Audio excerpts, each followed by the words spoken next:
Welcome to our channel. Today we how to install Windows Sandbox for safe malware testing, full guide step by step clearly. To install Windows Sandbox for safe malware testing, start by ensuring your system meets the necessary requirements. Windows Sandbox is available on Windows 10 Pro, Enterprise, and Education editions. First, open the Start menu and type Turn Windows Features On or Off into the search bar. Select the Turn Windows Features On or Off option from the search results. In the Windows Features window, scroll down to find Windows Sandbox. Check the box next to Windows Sandbox to enable it. Click the OK button to proceed.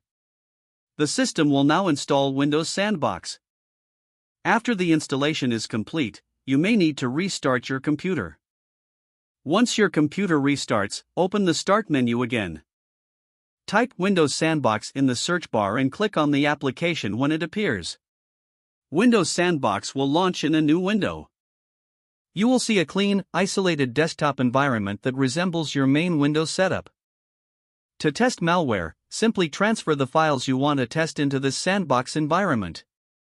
You can do this by copying the files from your main desktop or downloading them directly inside the Sandbox. Remember that any changes made within the Sandbox are entirely isolated from your main system. This ensures that any harmful effects from the malware stay contained. After testing, you can easily close the Sandbox. When you close Windows Sandbox, all data from the session is permanently deleted. This provides a safe way to experiment with potentially harmful software. You can repeat this process anytime you need a safe testing environment.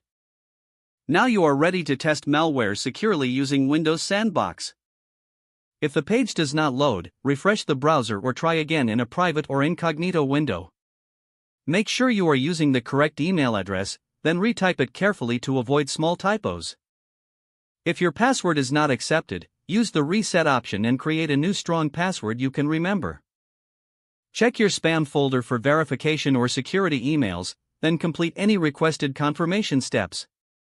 Enable two-factor authentication if available to improve account security and reduce unauthorized access risk. After signing in, review your profile details so your contact information and settings are accurate and current. If you see an error message, note it down and try again after restarting your device and internet connection. Don't forget to like this video and subscribe to our channel for more step-by-step tech guides.